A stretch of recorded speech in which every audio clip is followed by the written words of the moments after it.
man mich darauf nicht anspricht. Du hast es noch nicht gehört. Aber insgesamt sage ich es nicht dazu.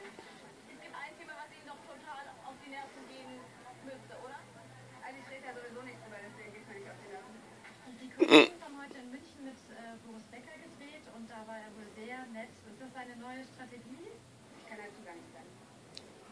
Wie kennen Sie ihn denn? Kennen Sie ihn so nett und freundlich? Das tut euch auch nicht.